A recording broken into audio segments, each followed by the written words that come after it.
জানাবো, আপনারা একটা কমিটি তৈরি করেন, শক্তিশালী কমিটি, যে কমিটির মধ্যে যেন কোনো রকমে যারা ওই সঙ্গে সম্পৃক্ত আছে ন্যূনতম তাদের বাদ দিয়ে অত্যন্ত সৎ এবং যারা সমাজ সচেতন তাদের নিয়ে একটি শক্তিশালী কমিটি গঠন করা হোক। যে কমিটিটা আজকে থানা বলি, প্রশাসন বলি, যেখানেই উপস্থাপন করা হোক না কেন, তারা এটি থেকে বুঝবে যে এই এলাকার মানুষও তাদের সমর্থন দিচ্ছে। আজকে তারা পথে নেমেছে বাধ্য হয়ে। আজকে এই পথ থেকে সরাতে গেলে এই অঞ্চল থেকে মাদককে আসলে নির্মূল না করে যদি সরিয়ে নেওয়া হয় তাহলে সামাজিকভাবে প্রলেপ দেওয়া হবে একটি বিষয়ে, কিন্তু সেটিকে নির্মূল না হলে আজকে যুব সমাজ, এই অঞ্চলের মানুষই, আমার সন্তান, আমার ভাই, আমার বন্ধু আজকে ধ্বংস হয়ে যাচ্ছে। আর যারা সঙ্গে সম্পৃক্ত তাদেরকে আমি বিনয়ের সঙ্গে এখনো অনুরোধ জানাই, সময় আছে, অতীত অনেক চলে গেছে, সামনে অনেক সময় রয়েছে।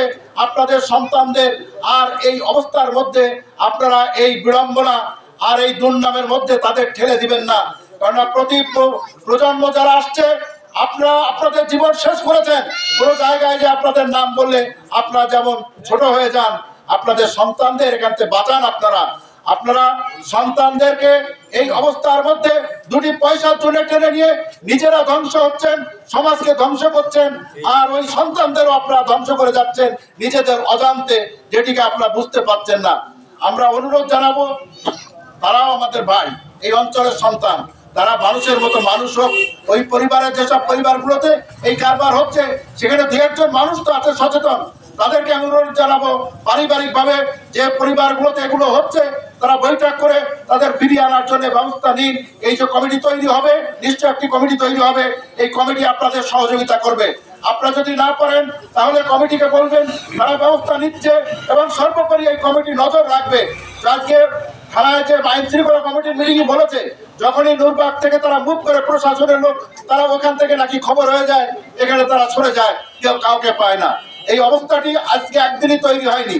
এরা পয়সার জন্য বিভিন্ন জায়গায় এগুলো ম্যানেজ করে করছে, যেগুলো যদি এই এলাকার মানুষ সত্যি রুখে দাঁড়ায় তাহলে এইটি সম্ভব হবে না।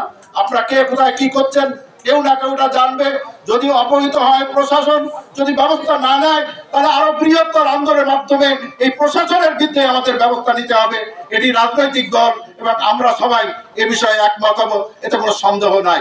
ফলে আমরা আশা করি আপনারা অনেক সময় অপেক্ষা করছেন, আপনাদেরকে ধন্যবাদ জানাচ্ছি।